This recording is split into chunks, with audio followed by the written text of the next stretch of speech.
ikaw lang yung isa sa mga rare siguro na tao na meron kang pagkakaibigan kay President Bongbong Marcos at saka kay Vice President Sara.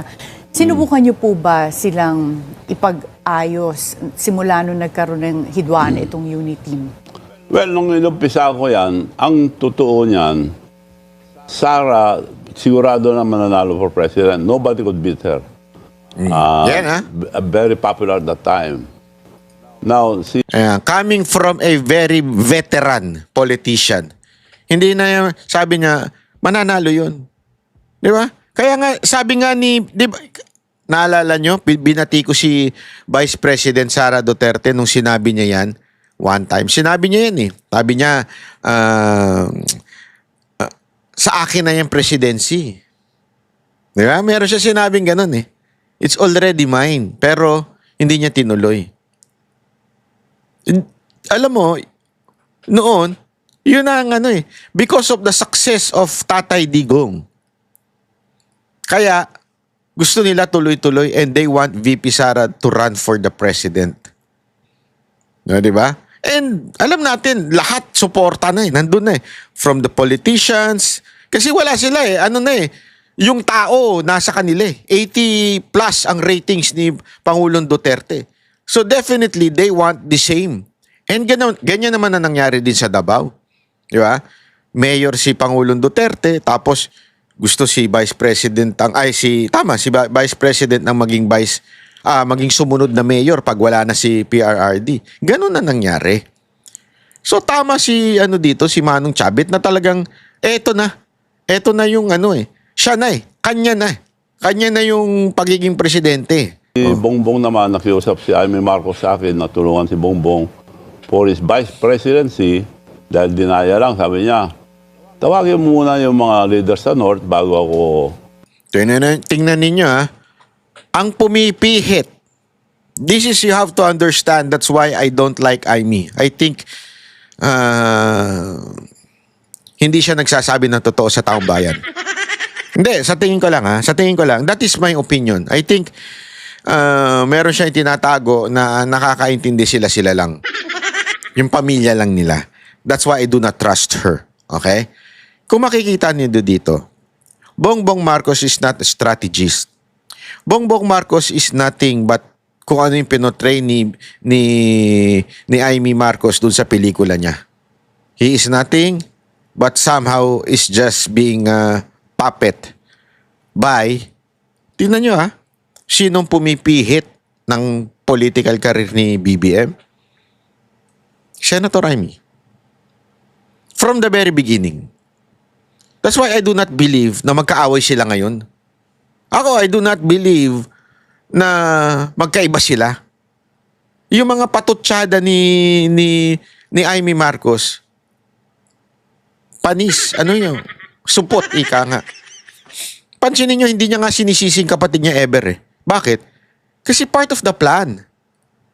Na kunwari, sisihin yung mga palpak dun sa mga tauhan, pero hindi naman kay Bongbong Marcos.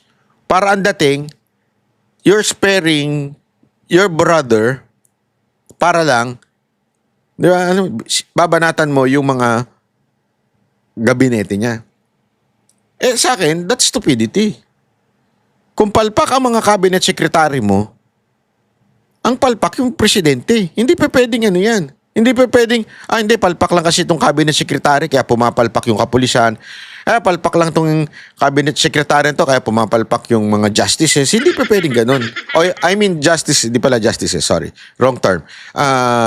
Yung prosecution ng DOJ o NBI o whatsoever. Diba? Hindi natin pwedeng sabihin ganun. Pumapalpak lang sila at hindi kasalanan ng kapatid mo. Ang kapatid mo ang big boss, supposedly. Tapos sasabihin mong wala silang kinalaman. Dito pa lang, kitang-kita nyo na ang pagpihit ng political career ni BBM from the very beginning, si Amy Marcos. Tapos all of a sudden, magkaaway na sila ngayon. Ano yun? Hindi totoo yun. Magkamag-anak yan, magkapatid yan eh. Ang gumalaw ng politika ni BBM, si Amy, tapos magkaaway na sila bigla ngayon. Bullshit. That's not the truth. I don't think so. makapagbigay ng desisyon ko na tutulong sa inyo ako. I will invite them, Manong, all the leaders in the North, but I'll use your name because you're the president of the Mayor's League. Sige ako. Nimbita niya, dumating naman lahat. So, pagdating doon, sabi ni Amy, thank you for coming. So we could start the early campaign of Bongbong for Vice President. Dinaya lang sabi niya. But Manong Chavez has a plan. Manong, can you tell us a plan? Kako, magpapile tayo for President, ay for Vice. Marami kang makakalaban dyan. Kung ang gusto kong mangyari, mag-file tayo ng for President, wala pa na magpapile Pero pag nag-file si Sara, you have to slide down. Then I have the leverage to talk to Sara, ikaw ang Vice, protected ka na. Palakpakan sila, si BBM, salamat Manong. Kita nyo yung plano? At si BBM mismo nagpasalamat din. That was the plan. Di ba? President muna si VP Sara Duterte. Tapos, sorry. President pala si tatakbuhin ni Marcos. Tapos pag nagpresidente si Sara, bababa si Marcos. Ganun dapat. Yeah? Yun ang plano Well, pa noon ang lumabas. COVID. So, nakiusap ako sa Department of Health, pwede small group. So, nag-ayos ako, being the president of the Mayor's League, regional mayors. Isang region, lahat ng mayors. So, nakilala si Bongbong sa mga mayors. Yung mga mayors nga, paano si Sara? Then, nag-uusap na kami ni Sara, may plano ako dyan ako. So, kita mo, kahit yung mga mayor si VP Sara talagang gusto nilang presidente. Kung hindi lang pinersuade ni Governor Chavez yung mga mayor, sinabi, hindi, may usapan na kami ni Sara. For president. Sara for president Hindi, okay lang yan ako. So, nakako naman si Bongbong mag-slide down. In the end, bakit hindi po nag-slide down si Nagkataon ng problema nung popular na si Bongbong dahil sabi sa akin ni Bongbong noon, Manong, ang swerte ko, ikaw ang presidente ng Mayor's League. Puro mayors ang minimit ko ngayon. Ang laking tulong ng mga mayors. Nung tumakbo ako noon, wala akong isang mayor, sabi niya. So Grabe yung ginawa ni ni Chavez Singson, Di ba? Di, alam mo, yan po kasi talaga ang sikreto sa national yung mga mayor. Pagka yung mayor hawak mo, siya sa iyo sa baba, isasama ka niyan sa tawag nila, yung sample ballot. Malaking bagay yun. Pag binitbit ka ng mayor, kaya nililigawan ng bawat tumatakbong presidente, tumatakbong senador, ang mga mayor ng mga lungsod. Ikakampanya ba siya o ganun. Ang naglakad doon si Chavez. So, dapat malaking utang na loob ni Marcos dito kay Chavez. Yun ang totoo. Pero, nagka-momentum na po siya, ayaw na mag-slide down. No, wala nang pagkakataon na gano'n dahil nung kinausap ko si Sara na pag nag-file ka, willing si Bongbong, yun ang usapan namin dahil kami mga mayors, committed na kami sa iyo. As we have committed. So he's willing to slide down. Hindi naman, hindi na ako tatakbo ngayon. Next time na lang, sabi niya. Bakit naman? Hindi, marami rin hindi ko na makwento yung mga nangyari. So, ayaw na niya. So in the end, So kako kay Bongbong, bingo ako. Wala ka lang kalaban. bingo siya. Yung pinaka... So talagang may utang na loob. Hindi lang kay Chavez Singson itong si Bongbong Marcos. Kahit po kay BP Sara, kung hindi nag-Vice President si BP Sara Duterte, olat ka. Hindi ka mananalo. At saka, yung mga mayor, talagang si BP Sara Duterte gustong maging presidente. Hindi ikaw. Second choice ka lang. Kaya ka naman. Hindi. Gusto mo ganyan? Second choice? Halimbawa, ligawan ka ng isang lalaki. Ay, birang buhay rin. May lalaki lalapit sa'yo. Alam mo, gusto kitang, mga pangasawa. Kursunada kasi tayo. Pero meron talaga akong iba una. Pag hindi niya ako sinagot, ikaw nang, tayong dalawa na. Ano mararamdaman nyo nun? Hindi, kayo mga kababaihan, sabihan kayo ng, ng lalaking ganun. Pangalawa ka lang, meron talaga akong ibang crush eh. Ito talaga yung crush ko. Kaya lang, hindi ako sure kung sasagutin ako. Pag hindi niya ako sinagot, huwag ka mag-alala. Sa'yo ako mapupunta. Putang inang yan, shit. sorry. Ano nga, di ba? Gusto nyo ganun? Gusto nyo? Hindi. Bako nagtatanong lang naman ako kung gusto nyo ng ganung klaseng lalaki. So parang ganun na nangyari. Ang talagang choice ng mga mayor, si Vice President Sara Duterte, hindi si Bongbong. Nagkataon lang, hindi tumakbo si Bongbong at sumama si Vice President kay Bongbong. So, yung mga sinasabi ng mga tatanga-tangang tansong vlogger na kaya daw nanalo si Bongbong Marcos, it's not because of Sara Duterte. That's truth. That's not the truth. And that's bullshit, sabi nga. Bakit? Yan na nga mismo. Mga mayor na nga nagsasabi. Gusto nila si BP. Nagkataon lang, hindi tatakbo si BP. Malakas for president, ayaw na tumakbo, good for you. Tuwan-tuwa siya. Tuloy-tuloy na kami lahat. Tuloy-tuloy. Ako lahat ang ginamit lahat ang aeroplano ko, kasama ko siya, ako nagkukontak sa mga mayors, ako nag-arrange lahat. Support. Pag may banat kay Bongbong, ako nagsasagot. Nako? Pero after election, may Alzheimer na si Bongbong, hindi na ako kilala. Nako po! So ngayon po ba, kanino kayo mas malapit? Ha? Kay President Ayun Bongbong na. Marcos or kay... Pero bago natin i-discuss yung Alzheimer ni Bongbong, hindi, may maganda siyang dito ha. Meron siyang binitawan dito, hindi ko alam kung paano niya sinasagot. Sabi niya, pag may banat kay Bongbong, ako ang sumasagot. Ako may tanong. Nakita niyo ba si Chavit Singsong sumagot?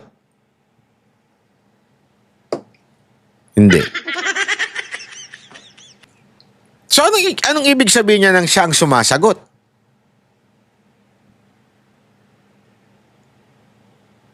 Alam mo, isa lang masasabi ko. Meron talagang farm. Mahilig pa naman sa farm itong si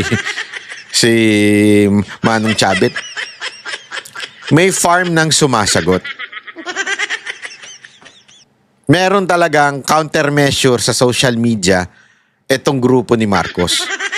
At si Chavit Singson ang hindi ko alam kung funder, hindi ko alam kung anong ibig niya sabihin eh. Pero ibig sabihin, meron talagang grupong sumasagot na siya ang boss. Kaya nga siya na ako na nga sumasagot sa mga tanong eh. Pagka may bati ko sa kanya, tapos nagkaroon ng Alzheimer. Hindi. Marami rin hindi ko na makwento yung mga nangyari eh. So, Kaya, ayaw na niya. so in the So, end, kako kay Bongbong, bingo ako. Wala ka ng kalaban. Yung pinakamalakas for president, ayaw na tumakbo, good for you. Tuwan-tuwa siya. Tuloy-tuloy na kami lahat. Tuloy-tuloy. Ako lahat ang ginamit lahat ang aeroplano ko, kasama ko siya, ako nagkukontak sa mga mayors, ako nag-arrange lahat. Support. Pag may banat kay Bongbong, ako nagsasagot. Pero after election, may Alzheimer na si Bongbong, hindi na ako Yun kilala. lang. May Alzheimer.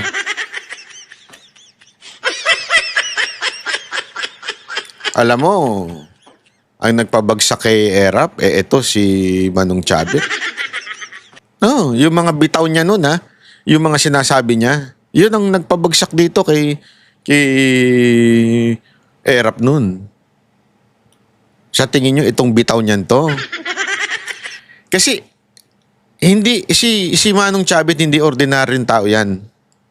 Yung connection yan, hindi yung batikos, hindi yun ang magpapabagsak sa isang politiko. Hindi yung batikos, hindi yung salita. Pero yung credibility ng tao. Yung credibility niya bilang may mga koneksyon, may mga supporter, may mga negosyanteng kaibigan, nagsalita na siya. Nagigets nyo? Nagsalita na siya. Ibig sabihin, nagsabi na siya na eto si Bongbong, hindi ito maaasahan. Ano yung ibig sabihin niya na may Alzheimer?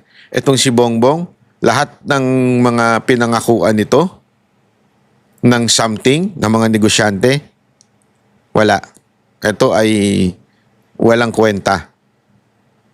So, puro kalokohan yung mga pangako.